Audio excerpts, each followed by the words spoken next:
Good day, YouTube. How we doing today? Welcome to 515 Ducati V4. So for today's video, we're gonna do a little review, about a 1,000-mile review on the 2025 Ducati Panigale V4.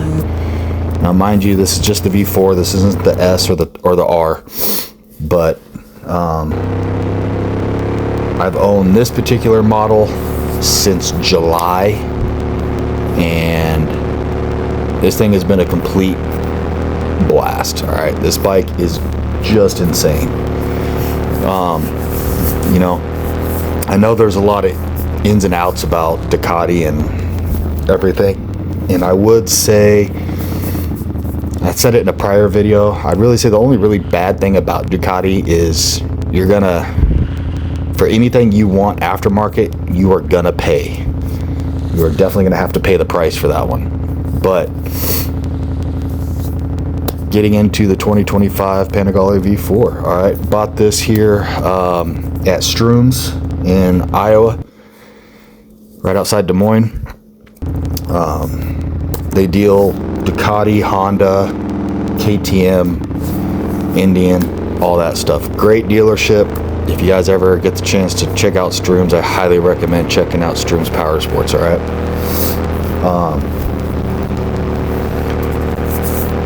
But again, picked this up in July and didn't really have any intentions of buying a new bike at the time. I just saw it, and a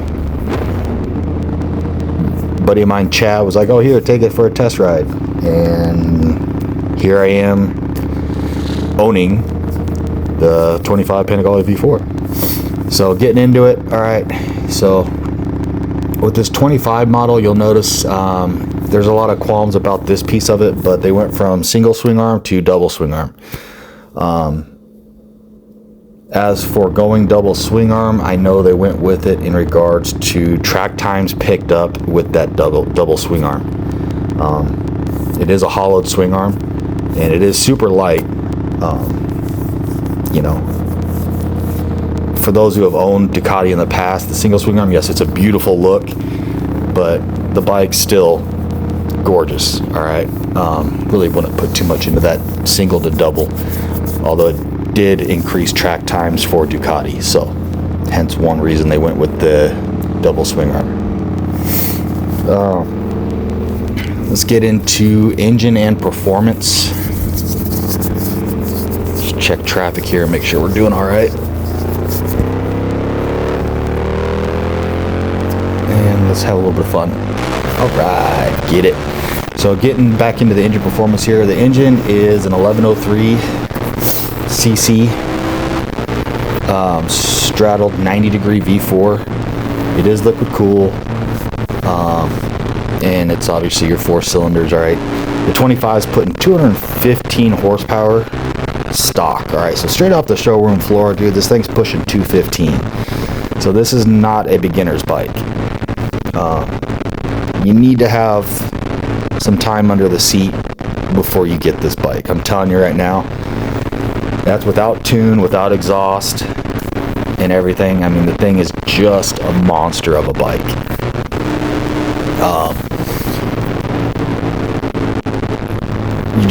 You don't want to take this horsepower for granted. Getting into the torque, you're looking at 89.5 pounds of foot torque. It is a 6-speed. It comes with the quick shifter, up and down, auto blip. It's fucking super smooth quick shifter. Not as smooth as I'd say as, like, say, the S1000, but it's still smooth, but it's got that click so you know you're in gear. So there's no mistake in it, you're in gear. This is a wet clutch, not a dry clutch. Coming with that, you know, you got your people that love the dry clutch, and you got the people that love the wet clutch. Preferably, I like the wet clutch, because you still get that Ducati sound out of it, but you don't have to deal with like the every 2,000 mile service to replace that clutch. because that can get costly, and obviously being a dry clutch, it's exactly what it is. It's dry, plates are grinding on each other, and in time they're just going to wear out faster. So it is a little bit rougher on that side. This V4 engine is a 4-2-1-2 system. So you got 2 cylinders in the front, 2 cylinders in the rear, and like Matthew Woods put out in a past video, the Ducati V4 is awesome because when you are at a stoplight and you're at an idle, it kicks off the 2 rear cylinders and you only have the 2 front cylinders firing, so it keeps that bike from going total too hot. All right. And then as soon as you give a little bit of throttle, opens up those last 2 cylinders, and the thing is just extreme monster. So chassis, it's all aluminum frame. You do got the Öhlins front suspension, but it is not the electronic suspension. All right, that is your V4S and your R model there.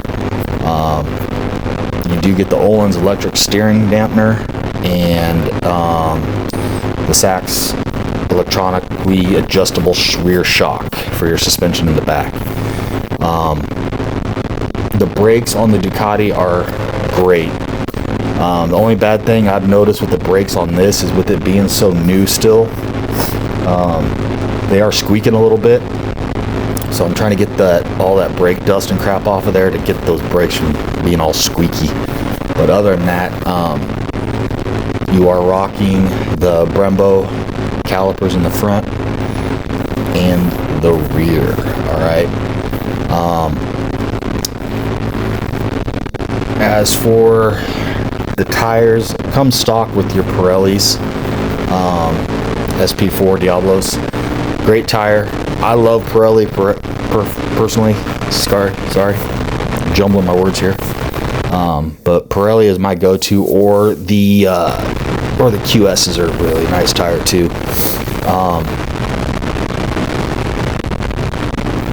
As for the bike's weight, you're looking at 417 pounds for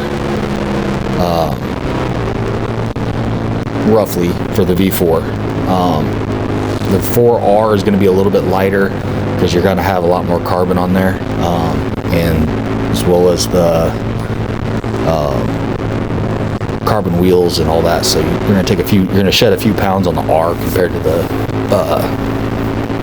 just the standard V4. When it comes to obviously all the electronics, it is a newer bike, so it does have a buttload of electronics. You got your rider modes, your cornering ABS, your Ducati traction, Ducati wheelie control, slide control, brake control, power launch. It is a 5-inch TFT color display, as you can see here on my dash. Just an all-around outstanding bike. I did the break-in service not that long ago and got the bike fully unlocked. And let's watch traffic here. Let's do a little wooly. Alright. Sorry, back at it. Got the bike unlocked. Already had another service done on it, and also put in the stage 1 tune. I don't want to do the stage 2 yet until I can get it on a dyno, but I do got the stage 1 tune from BT Moto and the S1 GP exhaust, which is from the, what is it, roughly 19 to 21 model V4, but it lines up just fine on the 25. Sounds insane. Alright, this exhaust is just lit. The bike is just wicked fast. Does it still get a little warm? Yes, it's a Ducati. It's going to get a little warm, but I will say with this S1 GP exhaust from SC Project, since you're running 2 separate pipes from the front cylinder and a different pipe from the rear cylinder, I noticed that the bike does not get as hot as it did with the stock exhaust. Yes, it still gets a little warm, but nowhere near as hot as it does with that stock exhaust that you're just rocking pretty much one pipe that just makes a bunch of loops and looks like a maze. So as for that, that is kind of one of the things people talk about, is the heat from the Ducati. Yes, it's kind of inevitable, all right? It's a Ducati. You're going to have that heat, but I will say with this exhaust, again, that has minimized a lot of that heat issue. The Desmo service, which everyone freaks out about, is the Desmo service, all right? Truthfully, with Ducati, yes, 15,000 miles, take it in for the Desmo. They're going to look at your valves, make sure everything's good, timing, spaced, everything. But that should not only be a Ducati thing, all right? All your bikes should have a Desmo service done on them between 15 to 20,000 miles anyway. As long as you stay out of Alaska, they won't rape you and charge you $80 million. But you know, here we're in Iowa right now for this ride, and Desmo service could be upward about $1,500. All right, it could go up a little bit more, obviously, if the valves are needing, you know, measured out and everything else. But in general, you can pretty much say about $2,500. That comes directly from Stream Power Sports, is what they were telling me in regards to, say, the 25 getting brought in. Other than that, you know, I know there has been some issues with people's Ducatis having some leaks. You know, I wheelie this thing constantly. You know, I keep up on my maintenance, but I haven't noticed, knock on wood, everything's been pretty straight with the engine, all right? Haven't had any issues with any leaks, anything like that, but I do stay on top of my maintenance. I will say with this, the only thing I'm not liking also is the chain on this bike. For some reason, the chain just seems super long. So on my rear adjuster, I think I'm down to like maybe 2 clicks is all I have. And then that chain's gonna have to be replaced. I don't know why that chain stretched out so much, but that thing just got completely stretched out. But that's something we'll handle when the time comes. So, hope you guys got some reasonable, semi-valuable information on the 25 Ducati Panigale V4. Obviously, there's differences between the S and the R. And then getting into like the 26R, you know, they changed up the fairings a little bit for air cool and everything else. But definitely need to just do your research on any bike you look at getting, all right? Don't start out on a leader bike, I'm telling you. Start out on your 600, 500, 400s, and learn your bikes, learn your maneuvering before you jump up to a bike, especially like this, all right? This is my baby, this is my dream bike. And I'll tell you right now, if I would have had this bike when I first started, I probably wouldn't be here today. This bike is just, it would have been way too much for me at the beginning. Not to mention, just you got that Italian sound and look. It is amazing. Probably just end the video here.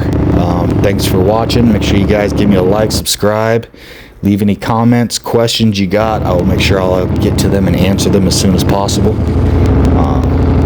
And we'll catch you guys on the next one.